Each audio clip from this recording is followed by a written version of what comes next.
Olá, amigos e seguidores do canal, bem-vindos. Bem-vindos a mais um sábado Lovecraft. Aqui Vitor Machado do canal Vitor Man, Literatura Fantástica e de Terror. Hoje é dia 24 de maio e nós vamos, ainda dentro do projeto Lovecraft 2.0, eu venho apresentar a vocês mais uma obra do que pode ser chamado de um novo mito Cthulhu. Vocês lembram que há um tempinho atrás a gente narrou aqui o conto A Sala no Castelo, de Ramsay Campbell, e que foi um seguidor, um simulacro, né, um seguidor nosso aqui já antigo, que me passou o e-book do livro que contém esse conto, né? O livro O Habitante do Lago e Outros Hóspedes Indesejados. Ele me passou essa versão em inglês, eu traduzia esse conto, especificamente o primeiro, cronologicamente falando, e esse conto obteve bastante boa aceitação aqui na comunidade, né? Muita gente gostou bastante, vários já conheciam, outros que não conheciam gostaram, porque de fato é um grande escritor, é provavelmente o maior expoente desse chamado novo mito Cthulhu. Os detalhes da vida dele e outros aspectos da obra, vocês dão uma olhada. Eu já criei uma playlistinha aqui, Ramsay Campbell, porque eu vou acabar narrando todos os contos desse livro mesmo. Mas por enquanto tem A Sala no Castelo e o conto de hoje, né?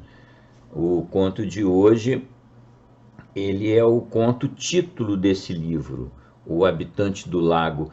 Muita gente pediu mais conto do Ramsay Campbell e vários, especificamente esse conto aí. Esse conto aí pode ser classificado como o início desse novo ciclo Cthulhu, desse novo mito Cthulhu, né? É onde surge um Great Old One semelhante ao Cthulhu, que é o Glaak, e tem o livro Revelações de Glaak, uma homologia perfeita com o Cthulhu, o Necronomicon, e que eu comentei já na narração anterior, o Campbell, ele criou um mundo de fantasia no interior da Inglaterra, à semelhança do que o Lovecraft tinha feito lá com a Nova Inglaterra, né? Onde tem Arkham. O Campbell, ele concebeu o Vale do Severn. Severn é até um rio que existe mesmo na Inglaterra, em Gloucestershire, mas as cidades, as aldeias, todo aquele ambiente ali, ele criou para ambientar seus contos, né? Mas já estamos por aqui, vamos lembrar daqueles pedidinhos de sempre, né? Quem ainda não deu o like, por favor, já dá o like logo, isso ajuda bastante, né? Não esqueçam no final de hypar o vídeo, aquelas coisas, compartilhar, os comentários, sempre muito interessante, aquelas coisas todas, né? E mais formas de apoiar, quem puder e quiser, na descrição tem aí o caminho das pedras. Bem, mas então, como eu vinha dizendo, né, a gente escolheu esse conto, o conto título do livro. Eu traduzi ele também e narrei para vocês aqui. É O Habitante do Lago. O Habitante do Lago, onde surge a figura sinistra de Glaak, como eu vinha dizendo para vocês. Isso já está lá na narração anterior, mas não custa lembrar, né? É uma obra muito interessante, muito bem acabada, muito bem escrita, e foi escrita por um adolescente de 16 anos. Tudo bem que a versão que existe, a versão que foi publicada em 1960, ele já tinha 18 anos, mas um jovem, né? O conto foi revisado e ele foi publicado nessa antologia em 1960. Todos os contos da antologia foram revisados, né? Isso aí já demonstra o enorme talento do Ramsay Campbell, né? Isso aí é indiscutível. Eu fico especulando aqui, porque, claro, essa obra, pelo menos o início da obra do Ramsay Campbell, foi em cima do Lovecraft e da sua criação, né? o mito de Cthulhu. Eu fico imaginando, que obviamente não foi o caso, né? Não aconteceu, mas o que Lovecraft teria dito,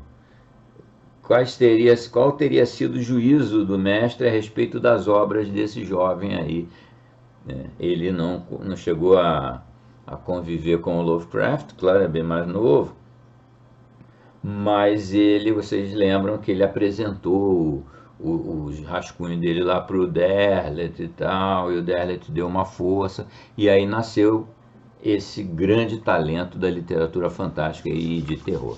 É isso que eu tinha para hoje, para vocês. Eu tenho certeza que vocês vão gostar. É um revival do Pope em plenos anos 60, e certamente vocês vão gostar muito de O Habitante do Lago, de Ramsey Campbell. Um abraço a todo mundo, saudações, não esqueçam dos pedidos, e vamos lá. Está se aproximando, ainda não é semana que vem, mas é na outra. Eu vou fazer um popurrí aqui, uma antologia de contos enviados por seguidores do canal. Aguardem, tem coisa bem interessante. Abraço a todo mundo, saudações, vamos lá. O Habitante do Lago, conto de horror escrito por Ramsey Campbell, publicado originalmente em 1964 na coletânea O Habitante do Lago e Outros Hóspedes Indesejados. Depois que meu amigo Thomas Cartwright se mudou para o Vale do Severn em busca de um ambiente adequado para trabalhar em sua arte macabra, nossa única forma de comunicação passou a ser por correspondência. Ele geralmente escrevia apenas para me informar sobre os acontecimentos triviais que ocorriam em uma parte do interior a 10 milhas da habitação mais próxima, ou para me contar como andava o progresso de sua última pintura. Foi, portanto, um tanto fora do habitual quando ele me escreveu relatando certos eventos, aparentemente triviais, mas inegavelmente intrigantes, que culminaram numa série de revelações inesperadas. Cartwright se interessava pelo folclore do terrível desde a juventude. E quando começou a estudar arte, seu trabalho logo revelou uma técnica mórbida extremamente impressionante. Em pouco tempo, alguns exemplares foram mostrados a marchands, que elogiaram muito suas pinturas, embora duvidassem que elas atrairiam um colecionador comum devido à sua extrema morbidez. No entanto, a obra de Cartwright acabou sendo reconhecida, e muitos aficionados agora buscam originais de seus intensos estudos do estranho, que retratam colossos distorcidos marchando por selvas envoltas em névoa ou espreitando ao redor das pedras encharcadas de algum círculo druídico. Quando começou a alcançar reconhecimento, Cartwright decidiu se estabelecer em um lugar que tivesse uma atmosfera mais apropriada do que as ruas estridentes de Londres, e por isso empreendeu uma busca por locais promissores na região do Severn. Sempre que podia, eu o acompanhava, e foi em uma dessas viagens que um corretor de imóveis de Bristol lhe contou sobre uma fileira solitária de 6 casas perto de um lago, a algumas milhas ao norte da cidade, que poderia interessá-lo, pois dizia-se que era assombrada. Encontramos o lago sem dificuldade, seguindo as instruções dele, e por alguns minutos ficamos parados, contemplando a cena. As profundezas negras da água estagnada eram cercadas por uma floresta que descia por várias colinas ao redor e permanecia à margem como um exército de sobreviventes pré-históricos. No lado sul do lago havia uma fileira de casas de paredes negras, cada uma com 3 andares. Elas se erguiam sobre uma rua de paralelepípedos cinzentos que começava e terminava nas extremidades da fileira, enquanto a outra borda desaparecia nas profundezas escuras.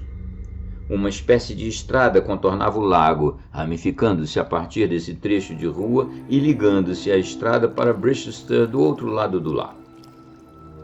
Samambaias grandes surgiam da água, enquanto a grama crescia exuberante entre as árvores e à beira do lago. Embora fosse meio-dia, pouca luz alcançava a superfície da água ou tocava às fachadas das casas, e todo o local parecia envolto num crepúsculo mais opressivo ainda pela lembrança do sol lá fora. Parece que esse lugar foi devastado por uma peste, observou Cartwright enquanto cruzávamos os seixos úmidos do trecho de estrada. Essa comparação também me viera à mente e me perguntei se o traço mórbido do meu companheiro não estaria me influenciando. Certamente o abandono daquele recanto protegido pela floresta não evocava imagens pacíficas, e eu quase podia visualizar os bosques próximos como uma selva primeva, onde horrores imensos espreitavam e matavam. Mas embora eu simpatizasse com os sentimentos de Cartwright, não me agradava a ideia de trabalhar ali, como provavelmente agradava a ele, e, na verdade, eu temia a ideia de viver em região tão desabitada, embora eu não soubesse explicar por que aquelas fachadas cegas de casas me causavam tanta inquietação. Melhor começarmos por esse lado da fileira, sugeri, apontando para a esquerda.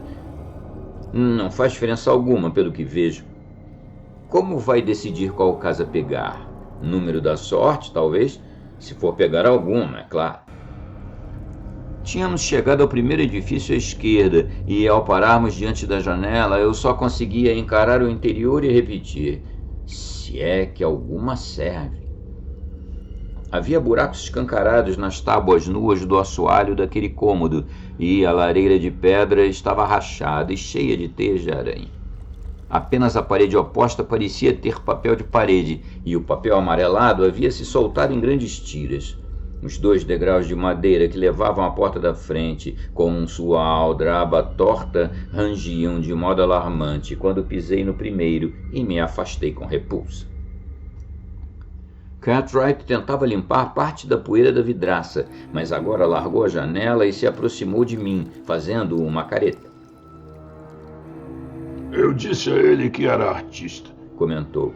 Mas aquele corretor deve achar que isso quer dizer que eu vivo no mato ou coisa parecida.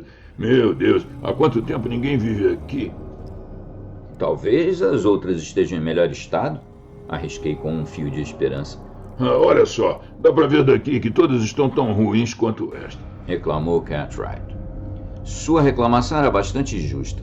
As casas eram muito semelhantes, o que surpreendia, pois pareciam ter sido ampliadas em épocas diferentes, como se fossem sempre tratadas da mesma maneira.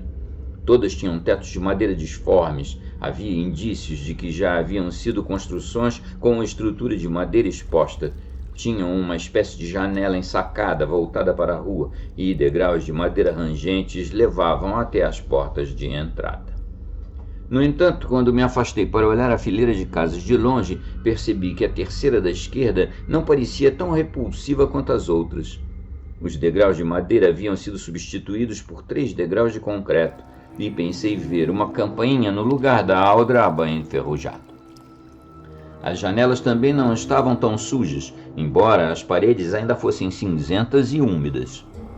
Do ponto onde eu estava, o reflexo difuso do lago impedia que eu enxergasse o interior da casa. Apontei-a para Cartwright. Aquela não parece tão ruim. Não vejo muita diferença, resmungou ele, mas foi até lá com um andar entediado.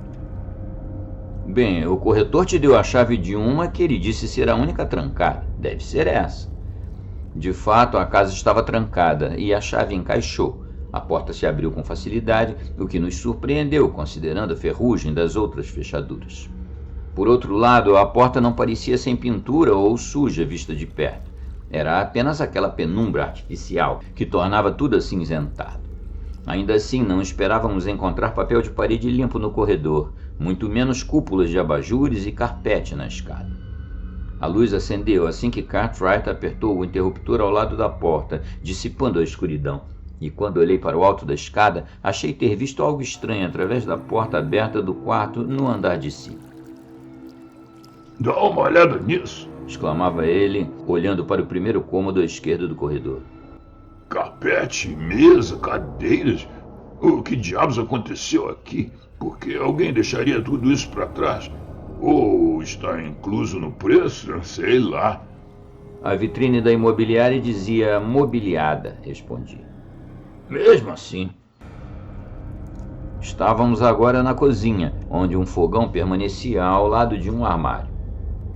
De lá subimos ao andar superior e encontramos, como eu suspeitava, uma cama ainda montada, embora sem cobertores, no quarto e também no patamar da escada. A casa toda, apesar da aparência externa, estava quase como se esperaria de uma residência em Bristol, como se os ocupantes tivessem saído há pouco. Claro que eu vou ficar com ela, disse Cartwright enquanto descíamos. O interior é ótimo e o ambiente é exatamente o que preciso para me inspirar, mas pretendo descobrir direitinho por que deixaram todos esses móveis aqui.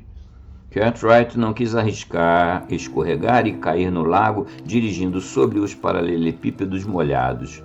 O carro estava estacionado no fim da estrada de Bristol, onde ela encontrava a rua à beira do lago. Ele deu a volta e voltamos calmamente para a cidade. Embora eu normalmente aprecie estar no campo, longe da civilização, confesso que fiquei aliviado quando alcançamos a região dos postes telegráficos e deixamos para trás aquelas estradas entre paredões rochosos ou acima de colinas cobertas por florestas. Havia em tudo aquilo uma aura de desolação que só se dissipou quando começamos a descer a colina acima de Bristol, e saudei com prazer a visão das casas de tijolo vermelho e torres que cercavam o edifício branco da universidade, bem no centro. O escritório da imobiliária ficava entre um grupo de prédios semelhantes, na extremidade oeste da Bold Street. Ao entrarmos, notei novamente que o cartão postal anunciando as casas junto ao lago estava quase escondido no canto superior da vitrine. Eu pretendia comentar isso com Cartwright, mas aquilo podia esperar um pouco. Oh, sim, disse o corretor, erguendo os olhos de uma pilha de folhetos sobre o balcão. Os senhores foram ver o imóvel à beira do lago. Bem, então, estão interessados? Seu olhar deixava claro que resposta esperava, e o sim, onde assino? De Cartwright visivelmente o surpreendeu.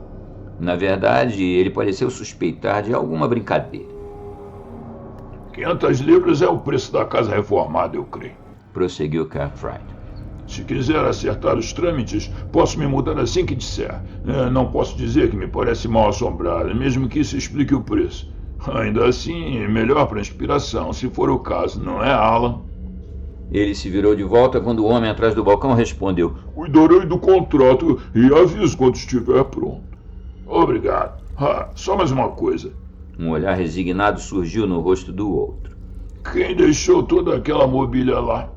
Os antigos inquilinos mudaram-se há cerca de 3 semanas e deixaram tudo.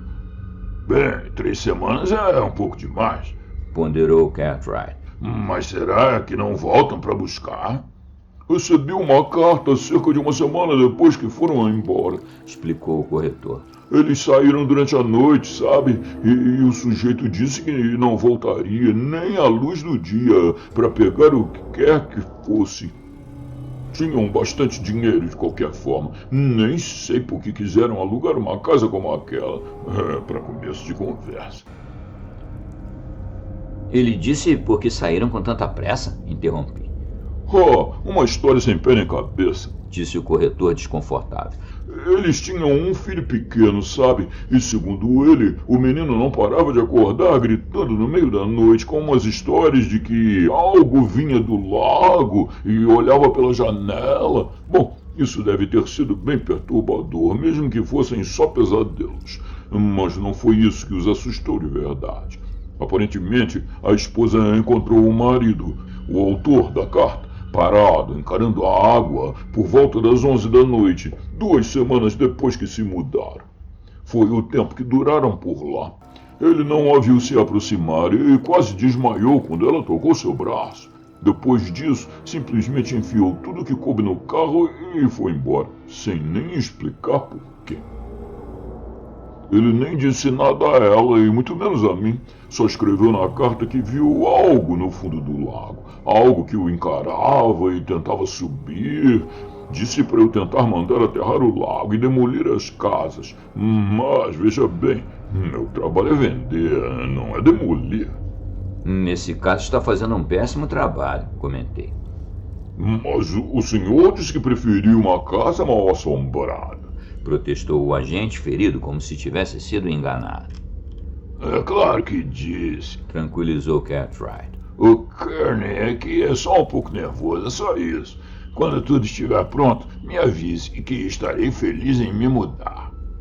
Cartwright não voltaria a Londres e, como eu precisava retornar ainda naquele dia, ele se ofereceu para me levar até a estação de Lower Bristol. À medida que passávamos pelas lojas e nos aproximávamos dos trilhos, eu mergulhava em pensamento. Pensava no meu amigo morando sozinho naquela clareira sombria, a 10 milhas de Bristol. Quando paramos na fila de táxis da estação, não consegui deixá-lo sem gritar por sobre os ecos do terminal. Tem certeza de que não quer procurar um pouco mais antes de decidir viver lá? Não gosto muito daquela casa tão isolada. Pode acabar te afetando depois de algumas semanas. Pelo amor de Deus, Alan, repreendeu ele. Você foi quem insistiu em visitar todas as casas quando eu queria ir embora. Pois bem, agora é minha. E se for para mexer com a minha cabeça, é exatamente o que preciso para me inspirar. Ele pareceu ofendido, pois bateu a porta com força e partiu sem se despedir.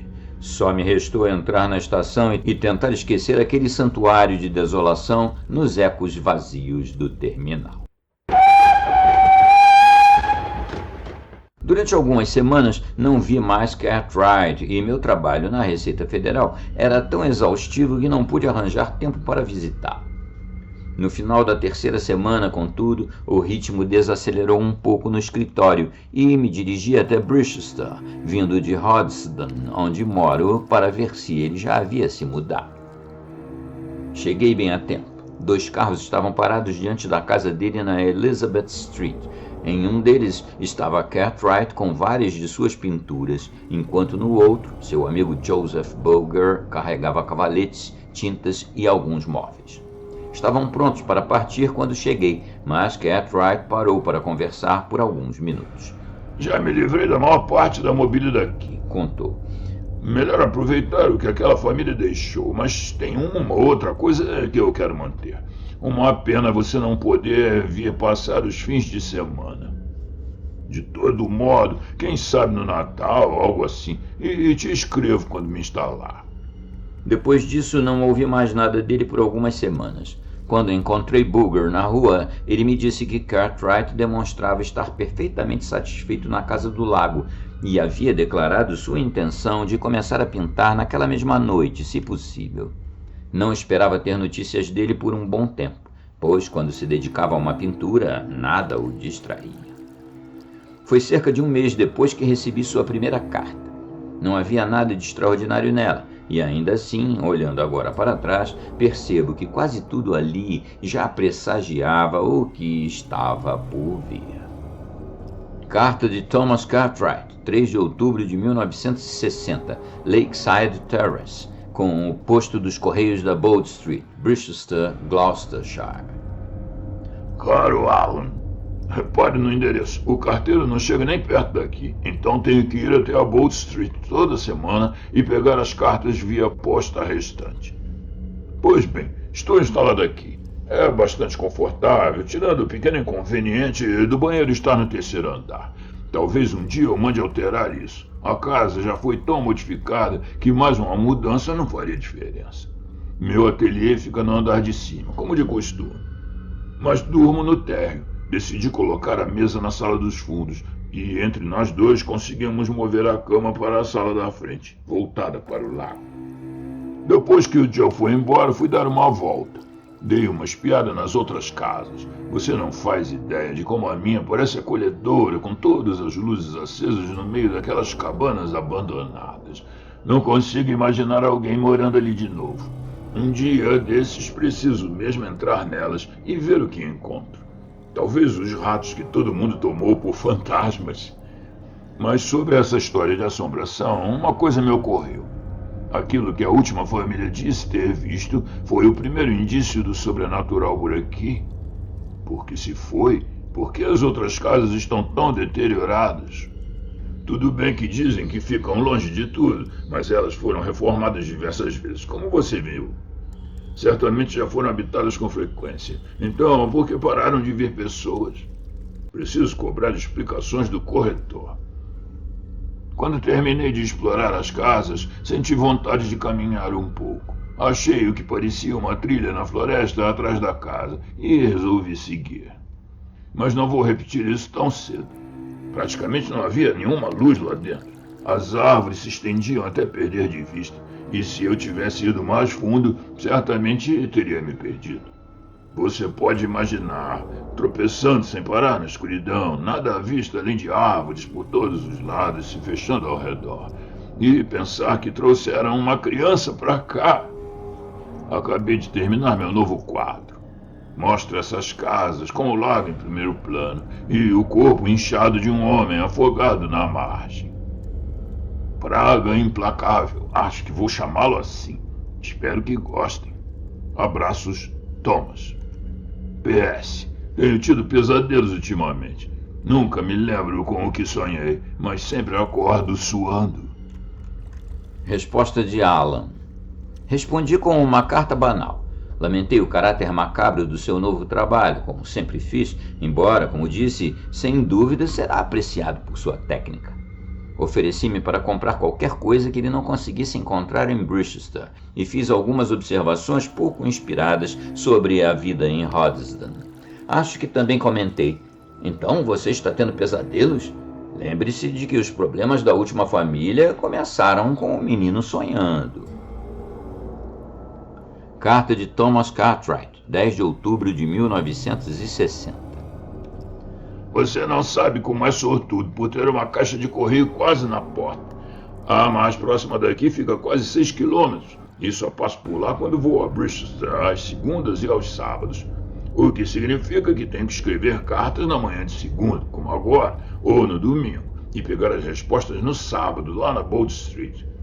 Mas enfim, não era sobre isso que queria escrever. Esqueci uns esboços dentro de um armário no estúdio da casa da Elizabeth Street e queria saber se você poderia passar lá e trazê-los até aqui. Se não puder, talvez possa falar com o Joe Boger e pedir que ele os traga. Sinto muito incomodar, mas não consigo pintar nada sem eles. Abraços, Thomas. Como meu trabalho estava novamente muito exigente, respondi que não poderia sair da cidade por algumas semanas, mas não pude me recusar a contatar Boger e na quarta-feira à noite, voltando do serviço, desviei o caminho até a casa dele. Por sorte, ele ainda não havia saído para sua ida semanal ao cinema e me convidou a entrar, oferecendo-me uma bebida. Eu teria ficado mais tempo, mas meu trabalho consumia até meu tempo livre. Então disse: não vim exatamente em visita social, sabe? Na verdade, estou te repassando uma incumbência que me deram. Cartwright queria que eu buscasse uns desenhos no estúdio de Londres, num armário, mas o trabalho me impede. Você sabe como é. Então, se puder fazer isso por mim e levar até ele de trem...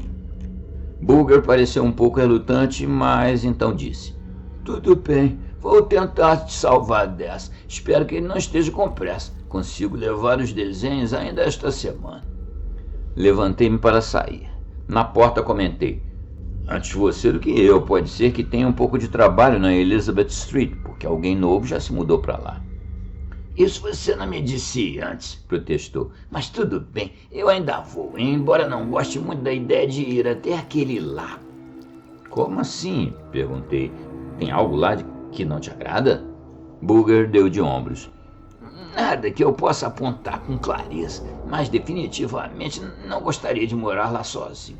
Tem alguma coisa naquelas árvores tão próximas e naquela água negra, como se houvessem coisas observando, esperando. Mas você vai acabar me achando maluco. Mas tem uma coisa, por que construíram aquelas casas tão longe de tudo?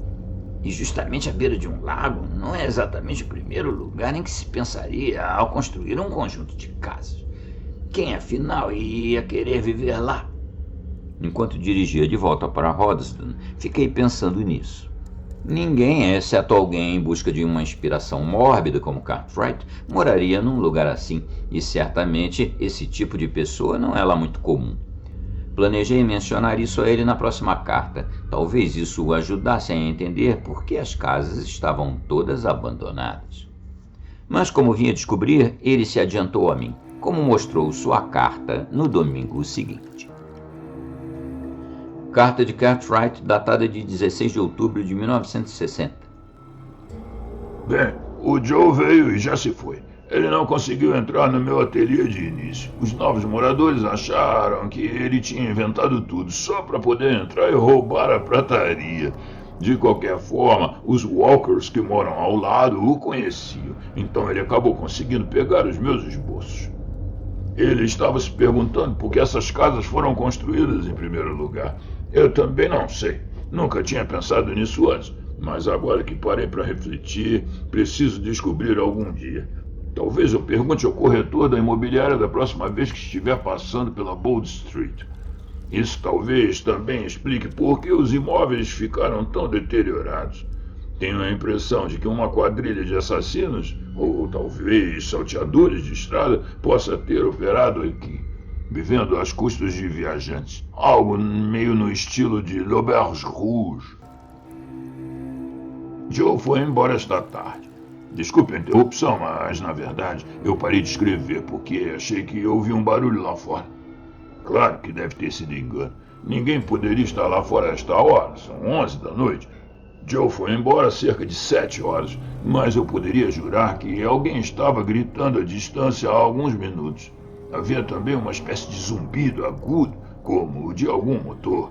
Até pensei ter visto algo branco, bem, alguns objetos brancos se movendo do outro lado do lago. Mas é claro, está escuro demais para enxergar qualquer coisa a essa distância. Certamente começou um grande barulho de respingos na água, mais ou menos ao mesmo tempo. E isso só agora está diminuindo enquanto escrevo isto. Eu ainda gostaria que você viesse passar alguns dias por aqui. O Natal está chegando. Quem sabe... Seu Thomas. Fiquei bastante perturbado com o fato de ele imaginar sons em uma área tão solitária. E disse isso a ele, embora eu, como Bulger, não achasse agradável a ideia de ir até aquele lago arborizado e mal iluminado. Pensei que talvez fosse melhor visitar Cartwright assim que pudesse, nem que fosse apenas para ele conversar comigo e esquecer seu bolsão de desolação. Eu tinha menos trabalho agora na Receita Federal, mas ainda levaria algumas semanas até poder visitá-lo. Talvez a visita de Bulger tivesse diminuído um pouco sua introspecção, embora, a julgar por suas últimas impressões, não parecesse ser o caso. Avisei-o sobre minha intenção de me hospedar com ele quando escrevi naquela quinta-feira. A resposta dele, que recebi no dia 25, acredito ser o primeiro indício real do que Cartwright, sem querer, atraiu para si. 24 de outubro de 1960. Ainda não tive tempo de ir até a Bold Street, mas agora quero descobrir ainda mais sobre essas casas. No entanto, esse não é exatamente o motivo pelo qual queria escrever. Lembra que eu vivia falando daqueles pesadelos dos quais nunca conseguia me lembrar? Pois bem, na noite passada tive uma série de sonhos longos que me lembrei ao acordar. Foram realmente aterrorizantes. Não é de se estranhar que eu acordasse suando, e tampouco é de se estranhar que aquele garoto ficasse gritando durante a noite, se é que ele teve os mesmos sonhos. Mas o que estou dizendo, isso é bem improvável, não é? Na noite passada fui para a cama por volta da meia-noite. Deixei a janela aberta e percebi muitos respingos e perturbações na superfície do lago. Curioso isso, não havia quase nenhum vento depois das 6. Ainda assim, acho que todo aquele barulho pode ter causado meus sonhos. Meu sonho começou no hall. Eu estava saindo pela porta da frente. Parecia me lembrar de ter dito adeus a alguém, não sei bem quem, e ver a porta se fechar. Desci os degraus e atravessei a calçada contornando o lago. Por que fiz isso, não consigo imaginar. Passei pelo carro e comecei a caminhar pela estrada de Bristol. Queria chegar à cidade, mas sem pressa. Tinha uma sensação estranha de que alguém deveria ter me levado de carro até lá. Pensando bem, é assim que o Joe deve ter se sentido na semana passada. Ele teve que ir a pé até Bristol porque eu estava completamente sem gasolina e o posto mais próximo fica a alguns quilômetros de estrada abaixo. Alguns metros depois da clareira, percebi um atalho que saía pela esquerda da estrada, entre as árvores. Esse é o caminho direto para Bristol, ou seria, se continuasse na direção original, porque a estrada para carros faz muitas curvas. Como eu não estava com pressa, não via motivo para andar mais do que o necessário, então saí da estrada e entrei na trilha. Senti-me um pouco inquieto, sabe-se lá por quê. Normalmente eu não sentiria isso. As árvores eram muito fechadas e pouca luz passava, o que pode ter contribuído para essa sensação. Também estava muito silencioso e quando chutei algumas pedras soltas para fora do caminho, o som me assustou. Acho que foi por volta de 50 metros adentro que percebi que aquela trilha não me levaria de volta a Bristol se continuasse naquela direção. Na verdade, ela estava curvando de volta para o lago, ou ao menos seguindo a margem dele, eu diria, com uns 6 metros de floresta entre o caminho e a margem. Andei mais alguns metros para ter certeza. Definitivamente, ela estava contornando o lago. Virei-me para voltar e avistei um brilho azulado um pouco adiante. Não sabia o que pensar daquilo e não gostei muito da ideia de me aproximar, mas eu tinha tempo de sobra, então venci esse medo irracional, que normalmente eu jamais sentiria, e segui em frente. A trilha se alargou um pouco, e no centro do espaço mais amplo havia uma peça de pedra oblonga. Tinha cerca de 2 metros de comprimento, 60 centímetros de largura e quase 1 metro de altura, e era esculpida em alguma pedra fosforescente que emitia luz azul. No topo estavam inscritas algumas palavras, já desgastadas demais para serem legíveis, e ao pé da inscrição o nome: Tos Lee. Fora grosseiramente entalhado. Eu não tinha certeza se era uma peça sólida de pedra ou não. Havia um sulco em volta dos lados, a uns 5 centímetros do topo, que poderia indicar uma tampa. Não sabia o que era, mas imediatamente tive a sensação de que havia outras ao longo da trilha. Decidido a verificar se isso era verdade, continuei andando, mas junto à minha determinação havia um medo estranho e incomum do que eu estava fazendo. Uns 6 metros adiante, achei que ouvi um som atrás de mim. Primeiro, um deslizar oco, depois algo que pareciam passos ritmados me seguindo. Olhei para trás com um arrepio, mas a curva da trilha bloqueava minha visão. Os passos não vinham muito rápido. Comecei a apressar o passo, pois, estranhamente, eu não queria ver quem os produzia. Depois de uns 20 ou 25 metros, cheguei a um segundo espaço. Quando notei a pedra luminosa no centro, um terror cego tomou conta de mim, mas continuei a encará-la. Houve um som abafado de deslizamento, e então, enquanto eu observava, a tampa daquela caixa de pedra começou a escorregar, e uma mão surgiu, tateando, tentando empurrá-la para cima. O pior era que era a mão de um cadáver, sem sangue, esquelética e com unhas compridas, impossivelmente rachadas. Virei-me para correr, mas as árvores estavam tão densas que seria impossível fugir por entre elas com rapidez suficiente. Comecei a tropeçar de volta pela trilha e ouvi aqueles passos horrivelmente deliberados bem próximos. Quando uma mão com unhas amareladas apareceu, contornando o tronco de uma árvore, agarrando-o, eu gritei desesperadamente e acordei. Por um minuto, considerei me levantar e fazer um café. Sonhos normalmente não me afetam, mas esse foi terrivelmente realista. No entanto, antes que eu conseguisse manter os olhos abertos, adormeci novamente. Direto para outro pesadelo. Eu estava saindo da floresta em direção à margem do lago, mas não por vontade própria. Eu estava sendo conduzido. Olhei uma vez para as mãos que seguravam meus braços e depois mantive o olhar fixo à frente, mas isso também não era reconfortante. Havia um pouco de luz do luar vindo atrás de mim, e ela projetava sombras no chão, onde eu olhava de relance. Isso intensificou minha resolução de não olhar para os lados. Havia mais figuras atrás de mim, além das que me conduziam, mas aqueles dois já eram ruins o bastante, abominavelmente magros e altos, e o da direita tinha apenas uma mão, mas não quero dizer que o braço terminava no pulso. Eles me empurraram para a frente até o ponto onde eu podia olhar para dentro do lago. As samambaias e a água estavam incomumente agitadas naquela noite, mas eu não percebi o que as fazia se mover, até que um olho emergiu acima da superfície e me encarou, úmido.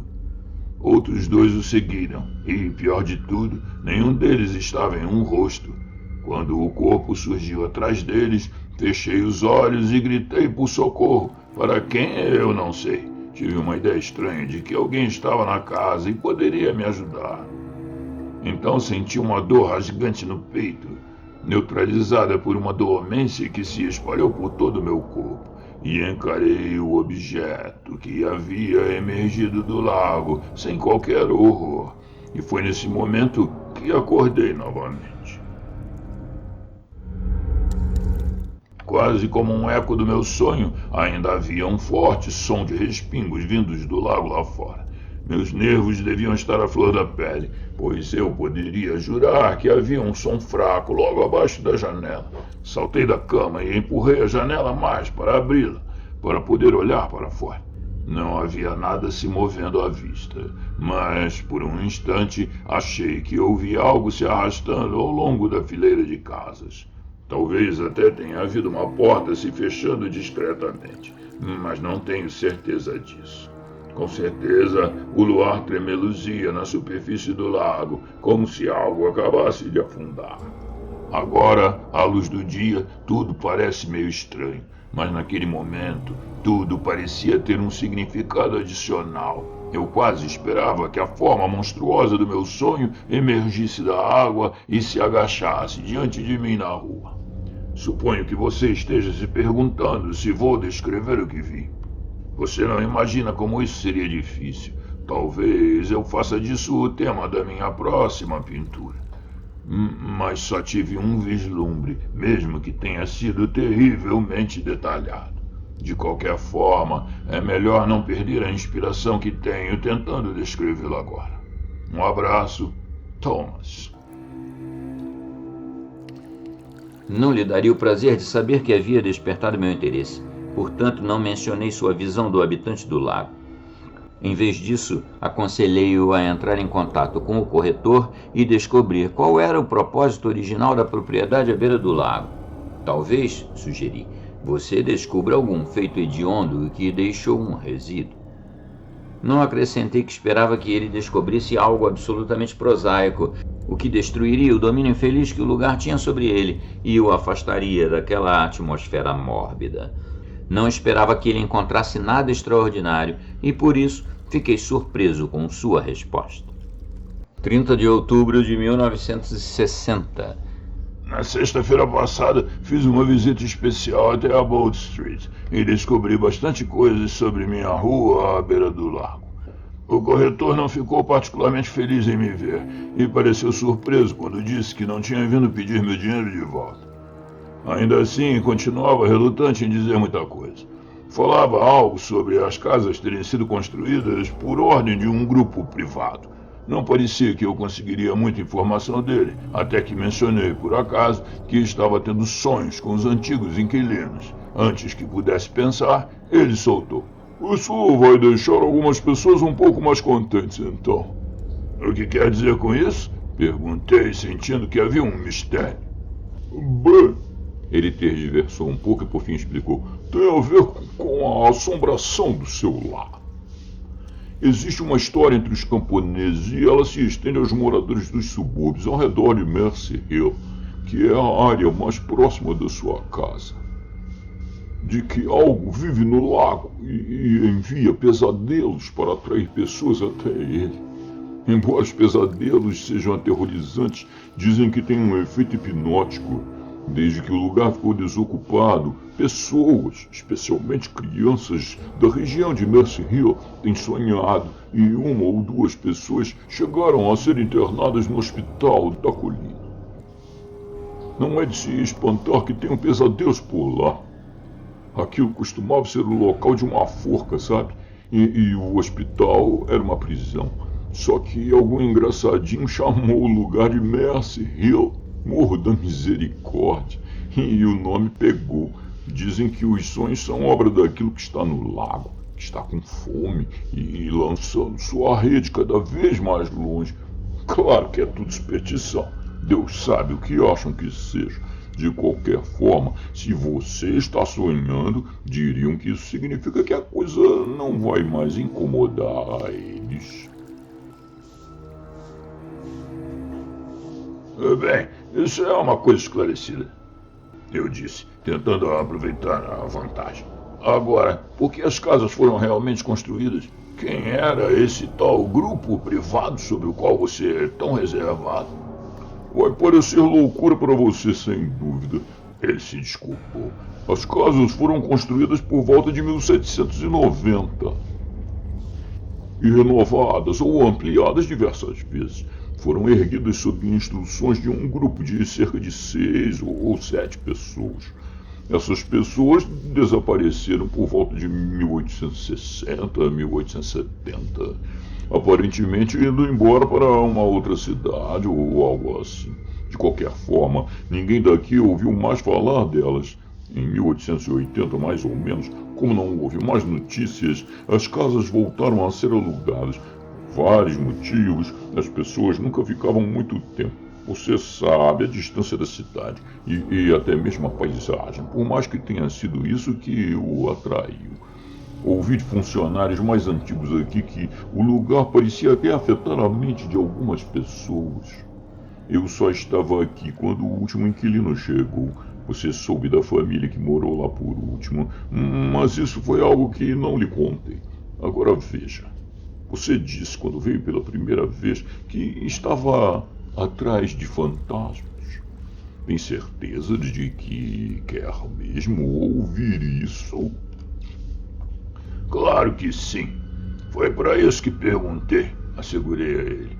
Como eu poderia saber se isso não acabaria inspirando uma nova pintura? Aliás, estou trabalhando em uma pintura baseada no meu sonho. Vai se chamar A Coisa no Lago. Na verdade, não foi muita coisa.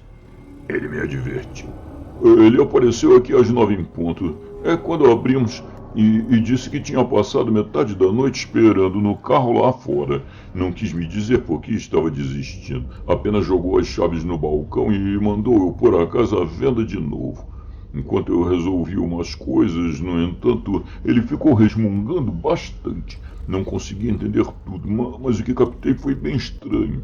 Um monte de coisas sobre as espinhas dorsais e você perde a vontade e se torna parte daquilo. E falou muito sobre a cidade entre as ervas daninhas. E que alguém tinha que vigiar as caixas durante o dia, por causa da putrefação esverdeada. Continuava mencionando alguém chamado Clark ou algo parecido. E também disse algo sobre Thomas Lee, que eu não entendi. Esse nome, Thomas Lee, me pareceu um tanto familiar e eu comentei isso. Até hoje não sei de onde tirei essa lembrança. Lee? Mas é claro, disse ele imediatamente. Ele era o líder daquele grupo de pessoas que mandaram construir as casas, o homem que cuidou de todas as negociações, e isso é praticamente tudo o que posso lhe dizer de fato. Fatos, sim, concordei. Mas o que mais pode me contar? Imagino que o pessoal daqui deva ter suas próprias histórias sobre o lugar, não?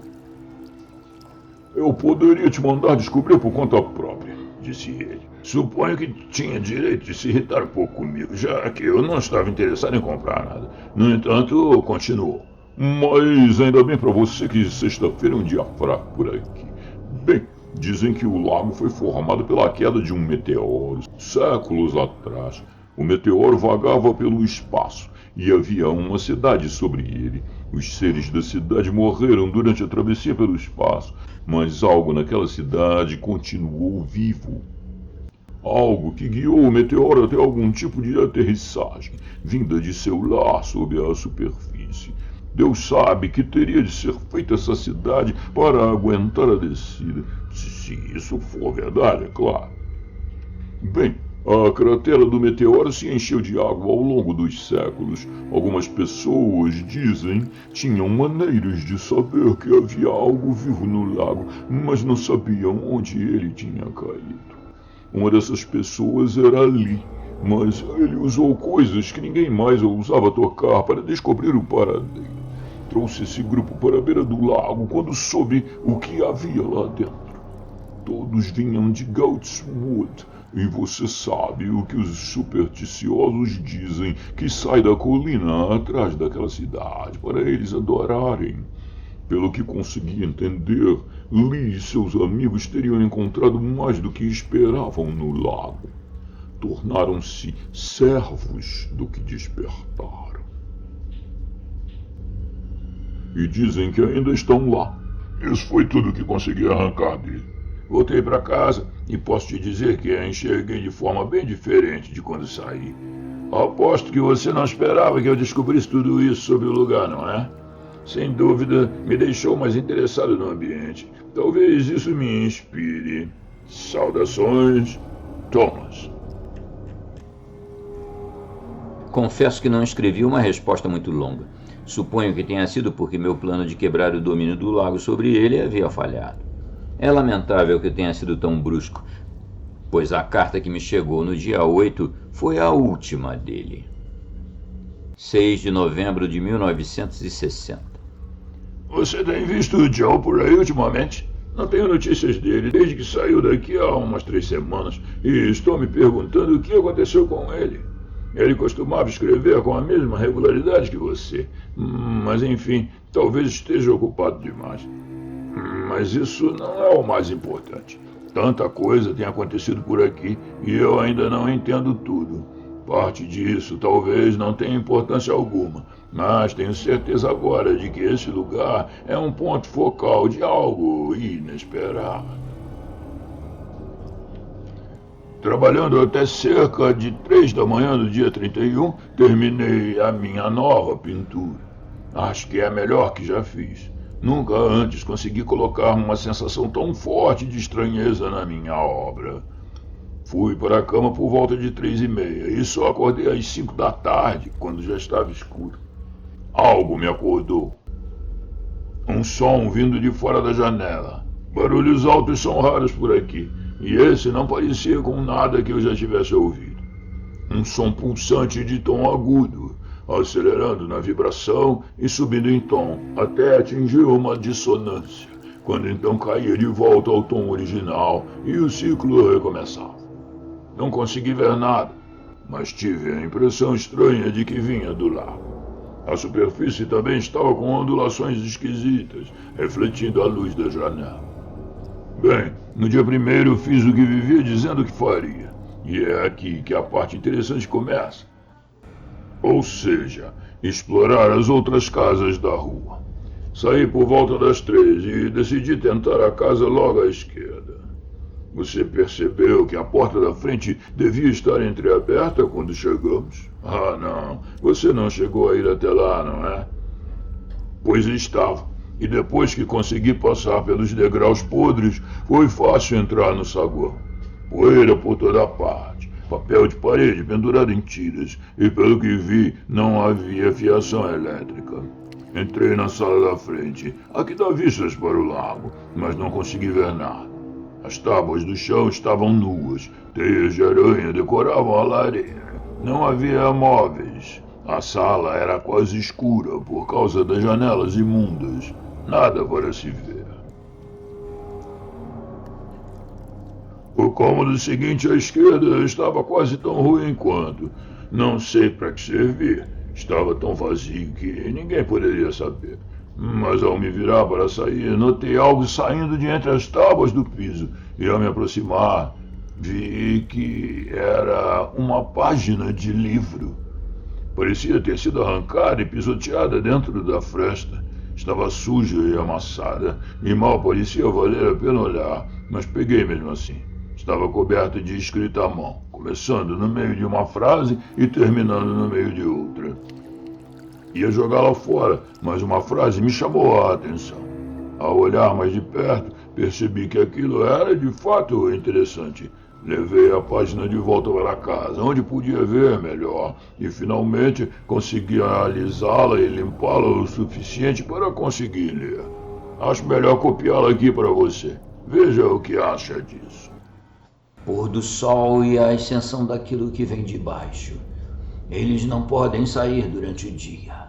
A putrefação esverdeada apareceria neles, e isso seria bastante desagradável. Mas eu não consegui andar longe o suficiente para que não me alcançassem. Eles podem convocar o guardião dos túmulos sob Temple Hill e fazer com que ele dobre o caminho de volta até o lago. Eu queria não ter me envolvido com isso. Uma pessoa normal vindo aqui talvez pudesse escapar do puxão dos sonhos, mas como eu me envolvi nas práticas proibidas na Universidade de Brichester, não acho que vale a pena tentar resistir. Na época, fiquei tão orgulhoso por ter decifrado aquela alusão de Al-Azred ao labirinto das 7.000 molduras de cristal e os rostos que espreitam do abismo da quinta dimensão. Nenhum dos outros membros do culto que entenderam minha explicação conseguiu passar da moldura 3233, onde as bocas mortas bocejam e engolem. Acho que foi por ter ultrapassado esse ponto que o puxão dos sonhos tem tanto poder sobre mim. Mas se isto está sendo lido, significa que deve haver novos inquilinos. Por favor, acreditem quando eu digo que vocês estão em terrível perigo. Vocês precisam ir embora agora e mandar aterrar o lago antes que aquilo fique forte o suficiente para sair daqui. Quando lerem isto, estarei não morto, mas pode-se dizer que é o mesmo.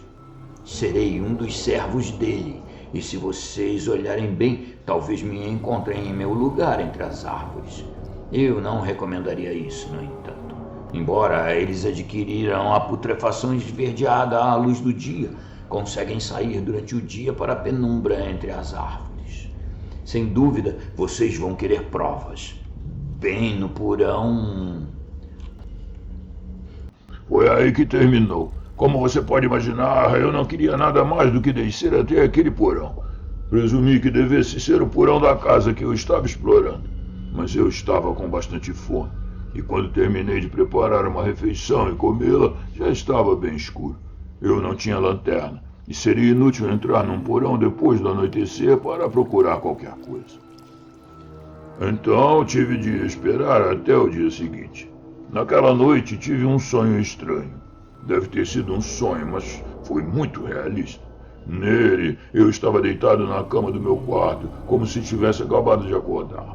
Vozes falavam sobre a janela, vozes estranhas, roucas e sibilantes, e de algum modo forçadas, como se falar fosse doloroso para os que falavam. Uma delas disse: "Talvez no porão.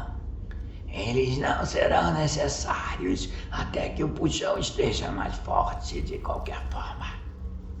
Veio então lentamente uma resposta. "A memória dele está enfraquecendo, mas o segundo novo deve corrigir isso." Pode ter sido a primeira voz ou a outra que respondeu. "A luz do dia está muito próxima, mas amanhã à noite devemos descer." Então ouvi passos pesados e deliberados se afastando. No sonho, eu não conseguia me forçar a olhar e ver quem estava sob a janela. E alguns minutos depois, o sonho terminou em um sono inquieto. Na manhã seguinte, dia 2, voltei a casa. A porta do porão ficava na cozinha, como na minha casa.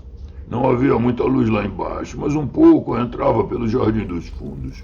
Quando me acostumei à escuridão, vi uma escada de pedra descendo para um porão grande. Vi imediatamente o que eu queria. Na verdade, não havia muito mais para ver. Uma pequena estante do tipo aberta em cima e na frente, cheia de livros empoeirados e amarelados, e com as laterais presas por uma tira de corda que servia como alça para facilitar o transporte.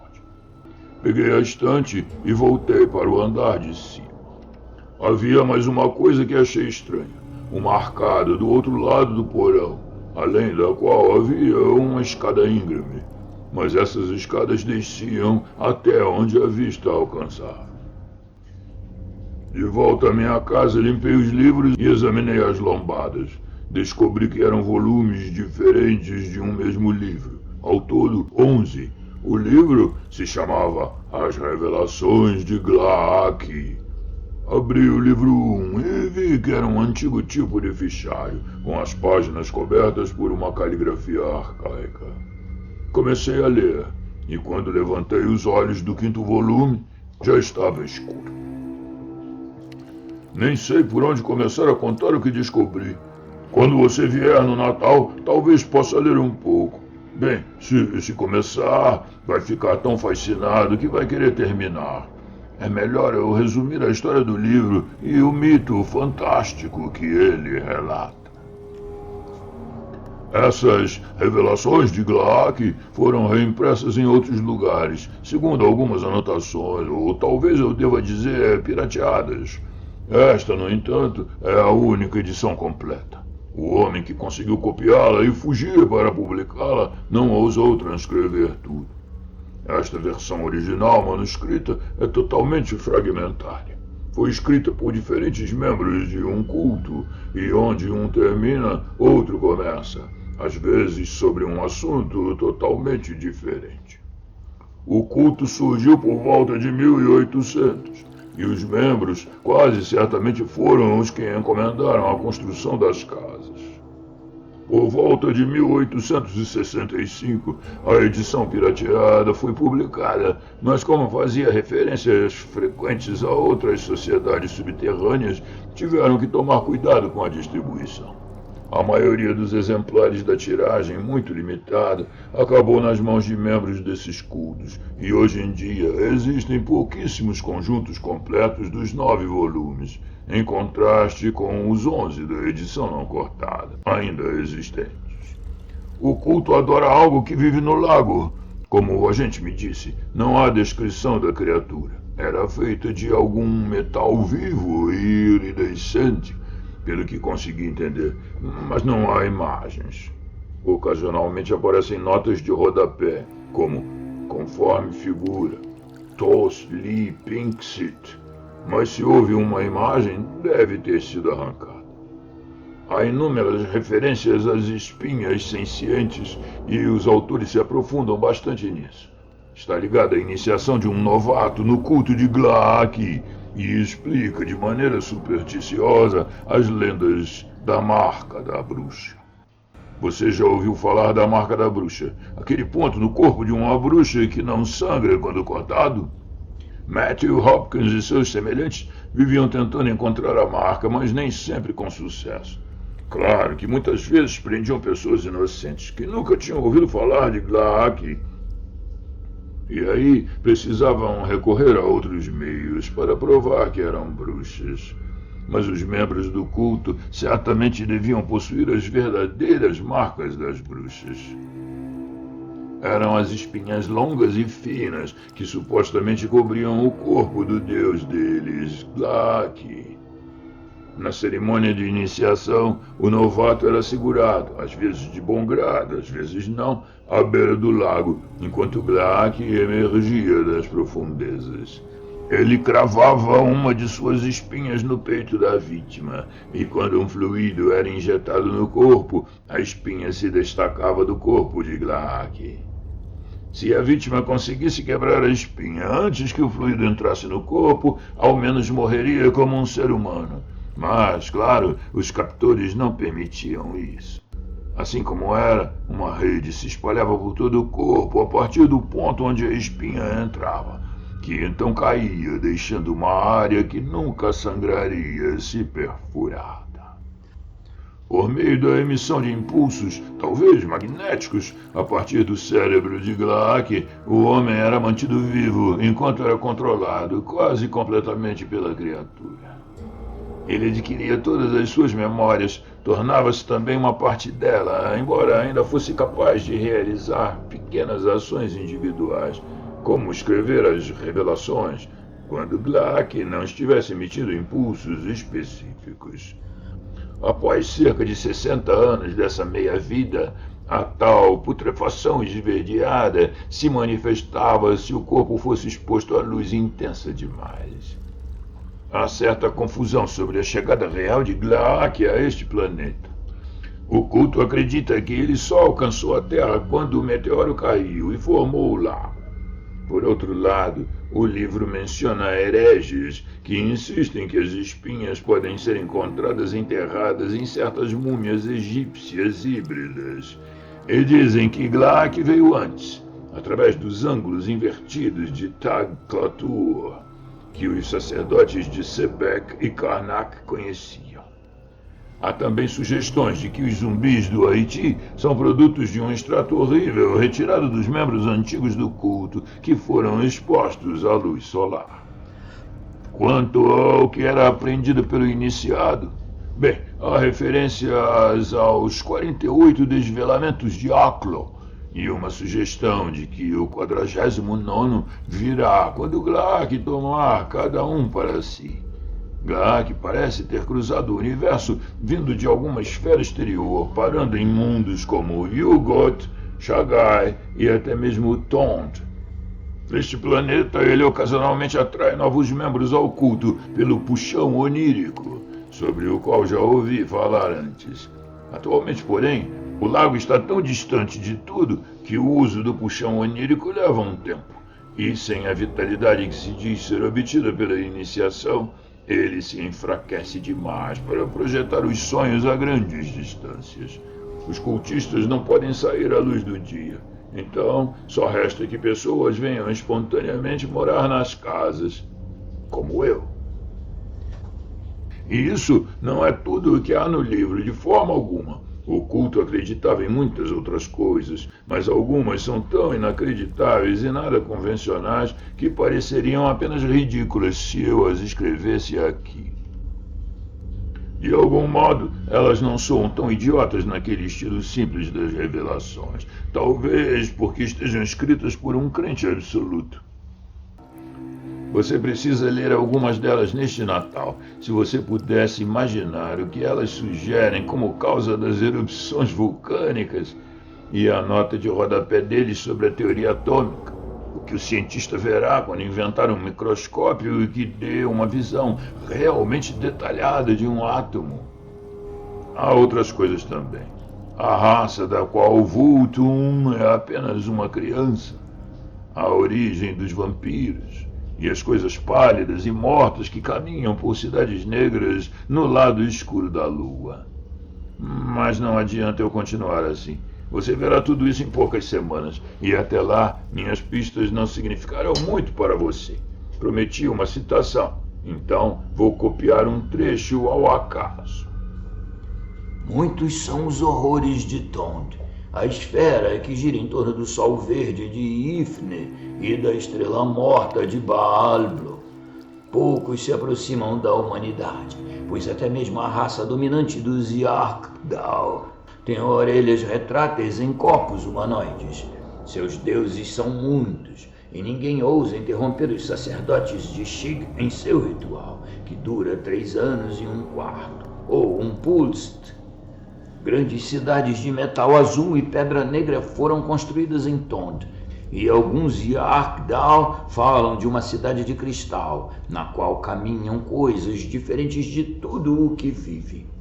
Poucos homens de nosso planeta podem ver Tond, mas aqueles que conhecem o segredo dos cristalizadores de sonhos podem andar por sua superfície ilesos, se o guardião faminto do cristalizador não os farejar.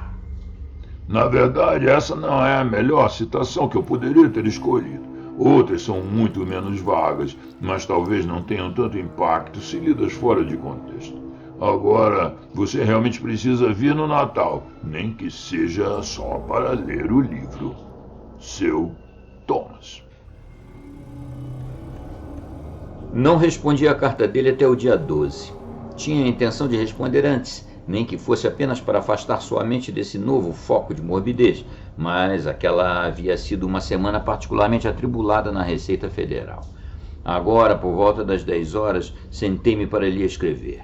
Pretendia ressaltar que antes ele considerava tudo aquilo mera superstição e que só havia descoberto provas das crenças supersticiosas de algumas poucas pessoas. Estava justamente anotando a data quando o telefone tocou. Não esperava nenhuma ligação e, por um momento, pensei que fosse engano. Quando tocou pela terceira vez, levantei-me com cansaço para atender. Alan, graças a Deus, disse uma voz histérica do outro lado. Larga tudo e vem de carro. E, pelo amor de Deus, vem rápido. Quem está falando? Perguntei, pois não tinha certeza se reconhecia a voz. Thomas Cartwright, gritou a voz impaciente. Escuta, não há absolutamente tempo para explicações. Você precisa vir até aqui agora, de carro, imediatamente, ou vai escurecer e eu nunca vou sair. Estou numa cabine telefônica na estrada a alguns quilômetros do lago e vou ficar aqui até você chegar. Você não vai errar, é só pegar a estrada do lago saindo de Bristol. Não é longe. Mas por que eu tenho que ir? Insisti exasperado. Porque destruíram o motor do meu carro. Ele estava ficando muito nervoso. Percebi pelo tremor evidente na sua voz. Descobri muita coisa desde que escrevi. E eles sabem que eu sei de tudo. Eles nem se preocupam mais em se esconder. Não sei de que diabos você está falando, mas por que não chama um táxi em vez de me fazer ir até aí? Não posso chamar o táxi porque não sei o número, gritou Cartwright.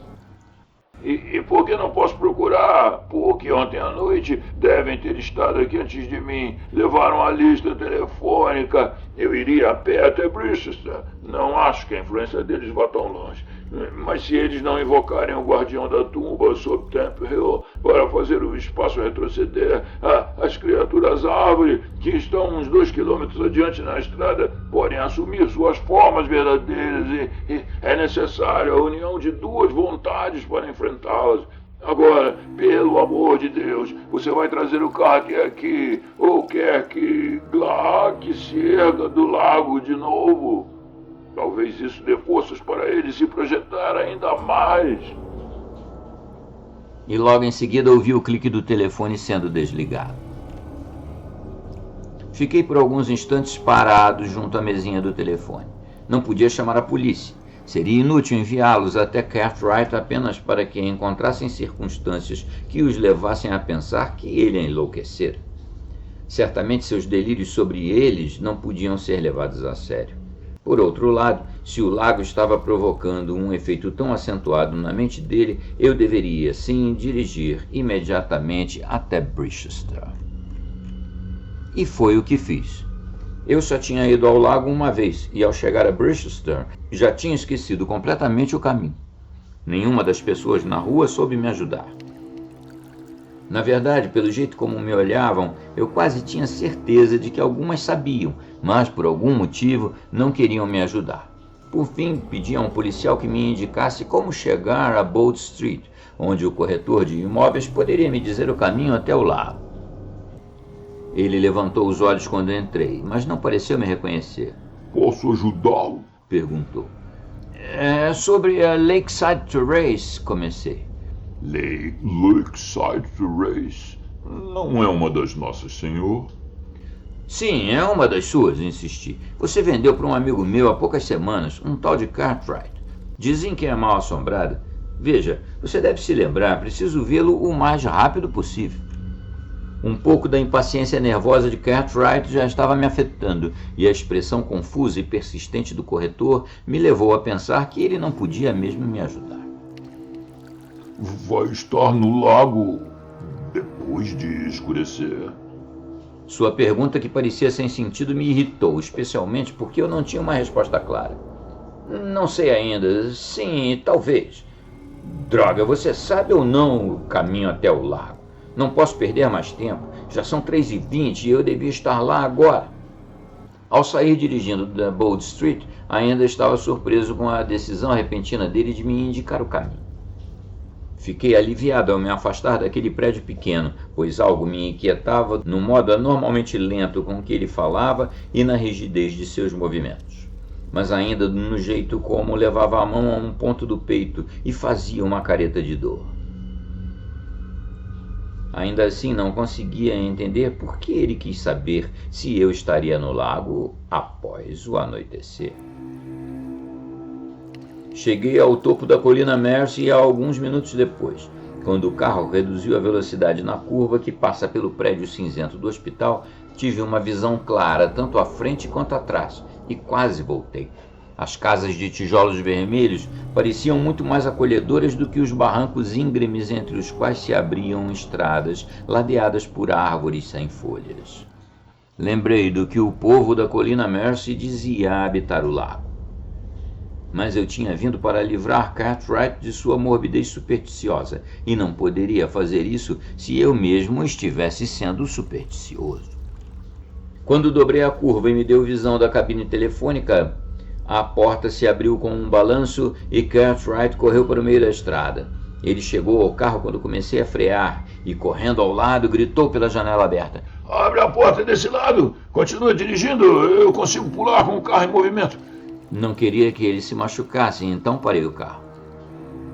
Agora pode parar de agir como se estivesse num filme e explicar o que está acontecendo?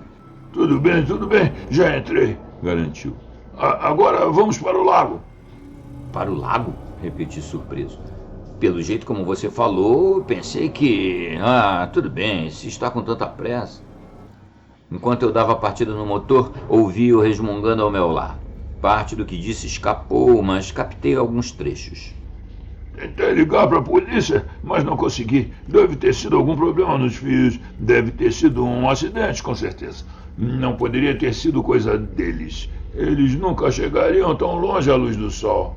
A putrefação verde está nas revelações. Será que eles conseguiriam? Ignorei aquilo sem virar o rosto. Escute, Thomas, eu queria alguma explicação. Achei que você quisesse sair do lago antes de anoitecer. O que aconteceu lá que te assustou assim, de repente? Ele ignorou minha segunda pergunta por um momento. Eu preciso sair de lá antes do anoitecer, mas quero levar as revelações comigo. Se eu deixar a casa vazia esta noite e só voltar amanhã, eles vão entrar e pegar o livro. A gente consegue chegar lá antes das 4 e tirar a estante. Estaremos bem a caminho de Brichester antes do anoitecer. As criaturas árvore na estrada podem ficar mais ativas depois do pôr do sol, mas existe um ritual que posso repetir para contê-las. Se eu puder me apoiar na tua consciência. Uma vez em Brichester, devemos estar fora da influência deles. Mas você não era assim antes? Você até podia acreditar nessas coisas, mas não tinha medo. O que está mudando esse sentimento? Ele hesitou um pouco e depois disse: Uma das coisas pode ter sido sonho, mas a outra... Quanto a que pode ter sido sonho, aconteceu por volta de 1 da manhã. Eu estava meio adormecido, ficava sonhando com coisas estranhas. Aquela cidade negra entre as algas lá embaixo, com uma forma sobre uma porta de cristal. E mais além, Hugot e Tond. E isso me deixava acordado. Na hora de que estou falando, eu abri os olhos pela metade. Tinha a sensação de que alguém me observava, mas nunca via ninguém. Aí comecei a notar algo pálido que parecia flutuar no canto da visão. Percebi que estava perto da janela. Virei rápido e vi um rosto me observando do lado de fora. Era o rosto de um cadáver. E pior, era o rosto de Joe Bulger. Estávamos na última parte da estrada até o lago quando ele continuou. Ele não olhava para mim. Seus olhos estavam fixos em algo do outro lado do quarto. Só tinha uma coisa lá, a estante com os 11 volumes das revelações de Glaak. Pulei da cama e corri até a janela, mas ele começou a se afastar com aquele andar horrível e deliberado. Mas eu já tinha visto bastante. A camisa estava rasgada e no peito havia uma marca vermelha viva, com uma rede de linhas irradiando dela. Depois se afastou por entre as árvores. Parei o carro no começo da calçada à beira do lago. Enquanto me aproximava da casa, ele ainda murmurava atrás de mim. Levaram ele até Glaak. Só pode ter sido todo aquele barulho na água daquela noite. Mas aquilo foi às 11 da noite. E Joe tinha saído às 4. Meu Deus, o que estavam fazendo com ele durante as outras 7 horas? Afastei-me para deixá-lo abrir a porta da frente. Ele até tinha arrumado um cadeado em algum lugar para reforçar a fechadura. Ao entrarmos na sala da frente, notei uma pintura coberta com lona num canto. Comecei a tirar a lona, mas Cartwright me deteve. Ainda não. Isso faz parte do outro. Quero te mostrar outra coisa antes que veja isso. Ele foi até a estante que ficava no chão, de frente para a janela, e tirou o último livro. Quando o Joe foi embora, finalmente dei uma olhada nesses livros. Tinha uma boa ideia do que ele andava lendo, mas queria me certificar. De algum modo, derrubei todos. Por sorte, não houve dano, exceto ao 11º livro. Mas aquele caiu de um jeito que a capa foi arrancada. Enquanto tentava encaixá-la de novo, notei que a contracapa estava bem estufada. Quando olhei mais de perto, foi isso que encontrei. Ele me entregou o volume. Ao abrir a capa, vi que a parte de trás tinha sido rasgada. Havia como que um compartimento, e dentro encontrei uma folha dobrada de lona e um pedaço de papelão. Não olhe para esses ainda, ordenou Cartwright. Lembra que pintei a coisa no lago a partir de meu pesadelo? É isso aqui. Agora vá em frente e compare com esses dois. Quando terminei de desdobrar a lona, ele já tinha descoberto a pintura. A peça de lona também era uma pintura, enquanto o cartão era uma fotografia. O fundo de cada uma era diferente. A de Cartwright mostrava o lago cercado por um pavimento negro no meio de uma planície desolada. A pintura que eu segurava, com a inscrição Tos Li Pinxit, possuía um fundo de demônios semilíquidos e horrores com muitas pernas. A fotografia apenas mostrava o lago como ele é hoje. Mas o foco de todas era a mesma figura, totalmente alienígena, e a que mais me perturbava era a fotografia. O centro de cada imagem era, obviamente, o ser conhecido como Glaak. De um corpo oval projetavam-se incontáveis espinhos finos e pontiagudos de metal multicolorido. Na extremidade mais arredondada do oval, uma boca circular de lábios grossos formava o centro de um rosto esponjoso, do qual se erguiam 3 olhos amarelos sobre hastes finas.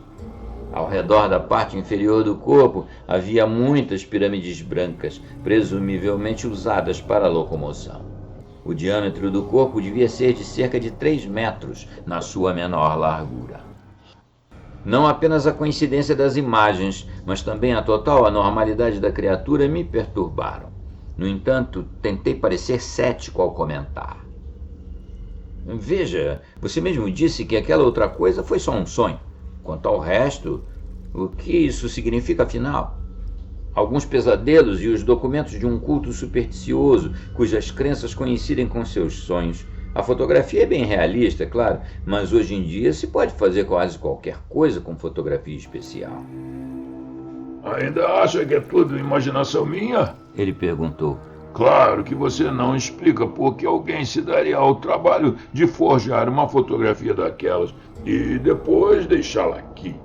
Além disso, lembre-se de que eu fiz aquela pintura com base no meu sonho, antes de ver aquelas imagens. É Glaak enviando sua imagem do lago. Eu ainda procurava uma resposta quando Cartwright olhou o relógio. Deus do céu, já passa das 4. É melhor irmos logo se quisermos sair antes do escurecer. Vá ligar o carro enquanto eu pego as estantes. Acho que não vão mexer nos meus quadros, exceto o mais recente, e esse eu levo comigo.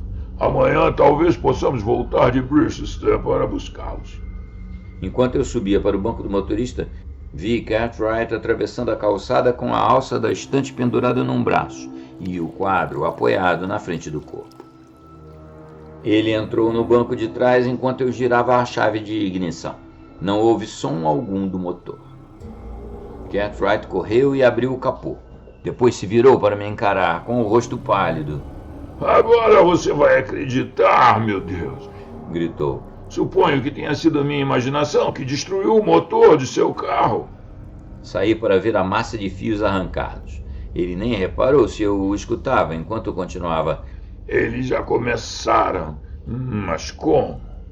Ainda não está escuro aqui fora e eles não podem vir à luz do dia. Mas devem ter feito isso. Isso parecia preocupá-lo mais do que o fato do motor estar mesmo destruído. Então ele se largou contra o carro.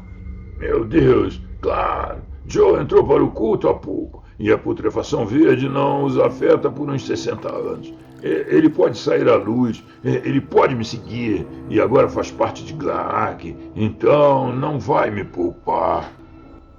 E agora o que faremos? Interrompi. Segundo você, é uma loucura sair andando a essa hora, então... Sim. Ele concordou. Temos de nos trancar aqui dentro. Os andares de cima não importam tanto, mas todas as janelas e portas do térreo têm que ser bloqueadas. Se acha que eu sou maluco, faça isso ao menos por você. Já dentro da casa, conseguimos bloquear a janela da sala de frente virando a cama. A janela dos fundos foi protegida com um guarda-roupa. Quando o arrastamos para o cômodo vindo da frente, Cartwright me deixou posicioná-lo enquanto ele saía pela porta dos fundos.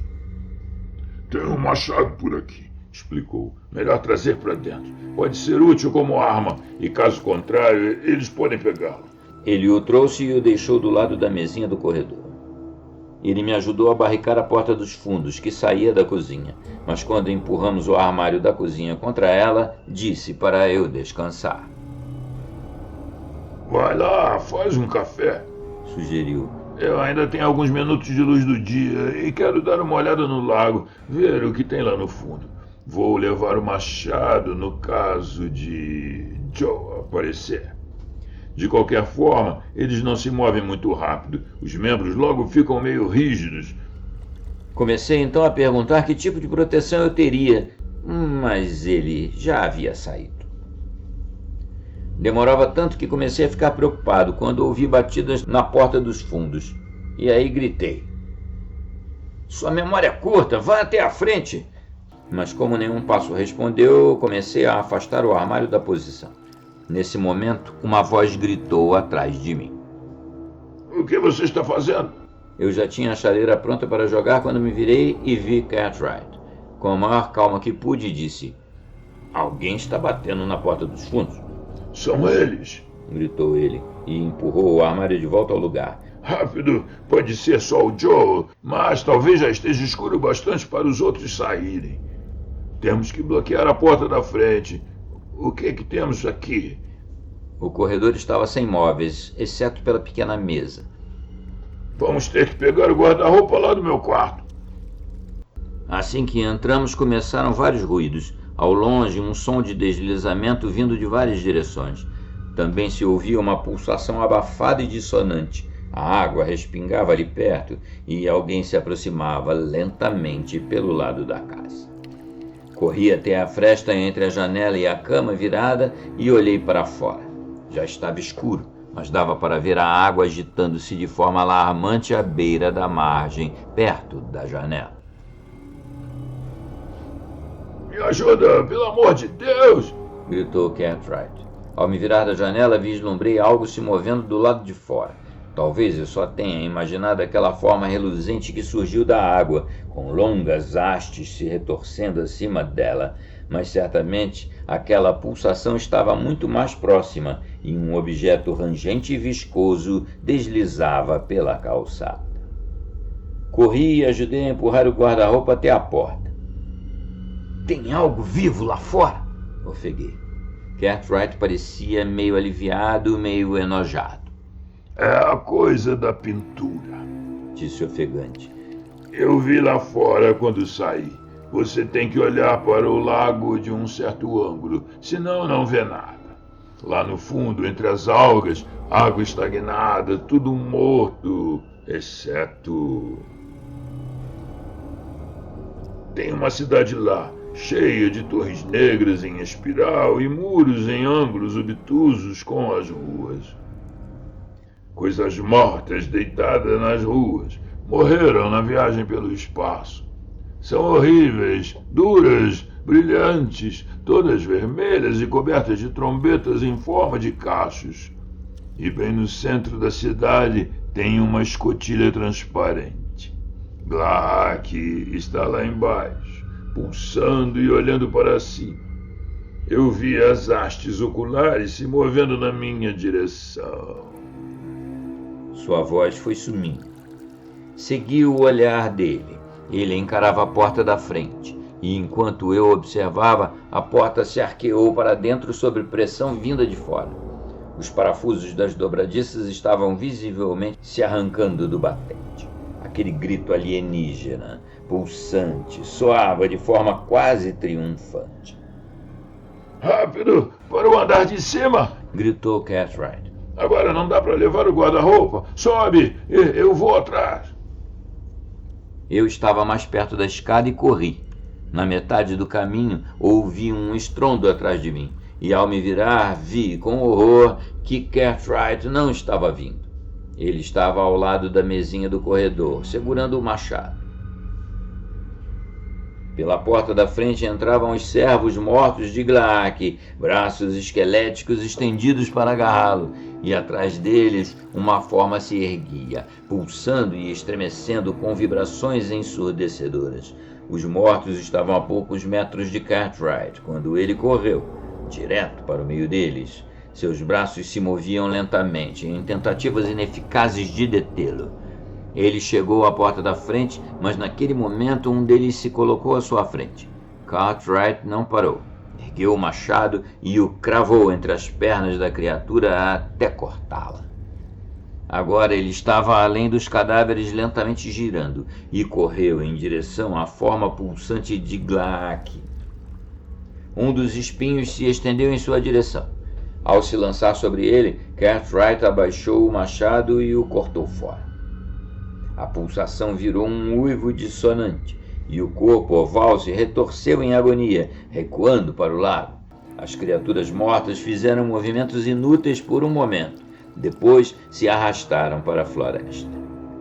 Cartwright, por sua vez, caiu na calçada e não se mexeu mais. Não aguentei. Corri para o primeiro quarto do andar de cima e tranquei a porta. Na manhã seguinte, quando tive certeza de que era dia, saí de casa. Lá fora, peguei o corpo de Cartwright e o deixei no banco da frente do carro. Não olhei para o que estava perto da porta. O cadáver ambulante que ele destruíra tinha sido exposto à luz do dia. Consegui não vomitar até chegar ao carro. Passou algum tempo até que eu pudesse começar a caminhar para Brichester. A polícia não acreditou em tudo que contei. A estante havia sumido da parte de trás do carro e nada podia ser visto entre as árvores, nem no lago, embora esse fosse fundo demais para ser dragado. O corretor da Bold Street nada sabia sobre assombrações no lago.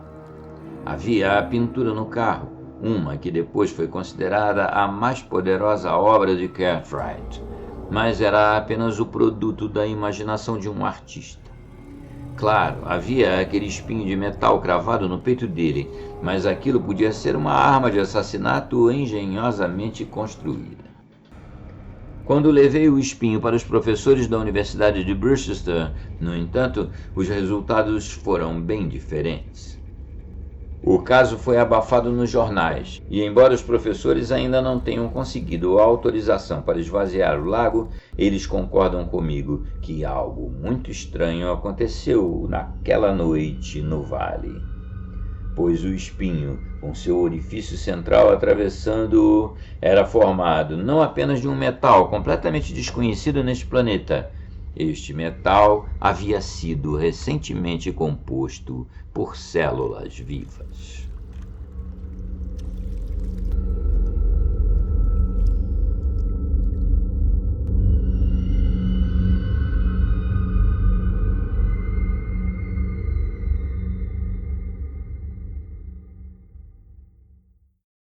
Bem, amigos, espero que tenham gostado. Temos aqui na página final da postagem umas sugestões de novos contos do Círculo Lovecraft, do Mito Cthulhu, e também os grandes clássicos do horror já narrados aqui no canal. E caso vocês tenham gostado muito, considerem a hipótese de ajudar o desenvolvimento do projeto aqui do canal, entrando para membros. Um abraço, até mais!